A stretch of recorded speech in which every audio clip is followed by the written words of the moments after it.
സിക്കിമിലെ ഏക വിമാനത്താവളമായ പാക്യോങ് ഏത് സ്വാതന്ത്ര്യ സമര സേനാനിയുടെ പേരിലാണ് പുനർനാമകരണം ചെയ്യാൻ തീരുമാനിച്ചത്? ത്രിലോചൻ പൊക്രേൽ. ഗ്യാസ് അതോറിറ്റി ഓഫ് ഇന്ത്യയുടെ ചെയർമാൻ ആൻഡ് മാനേജിംഗ് ഡയറക്ടറായി നിയമിതനായത്? ദീപക് ഗുപ്ത. ലോകസഭാ അവകാശ ലംഘന സമിതിയുടെ അധ്യക്ഷനായി തിരഞ്ഞെടുക്കപ്പെട്ടത്? രവിശങ്കർ പ്രസാദ്. ട്വൻ്റി ലോകകപ്പിലെ ഏറ്റവും വേഗമേറിയ സെഞ്ചുറി സ്വന്തമാക്കിയ താരം? Fin Allen, New Zealand. ഭൗമസൂചിക പദവി നേടിയ കർബി ആംഗ്ലോങ് ഇഞ്ചി ഏത് സംസ്ഥാനത്തെ കാർഷിക വിളയാണ്? അസം.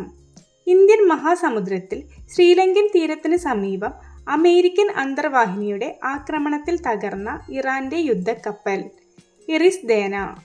16 വയസ്സിന് താഴെയുള്ള കുട്ടികൾക്ക് സോഷ്യൽ മീഡിയ ഉപയോഗം നിരോധിച്ച ആദ്യ ഇന്ത്യൻ സംസ്ഥാനം?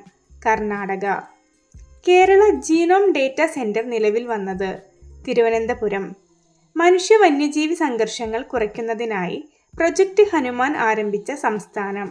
ആന്ധ്രാപ്രദേശ്. KSRTCയുടെ ബിസിനസ് ക്ലാസ് സർവീസ് ഏത് റൂട്ടിലാണ് ആദ്യം ആരംഭിക്കുന്നത്?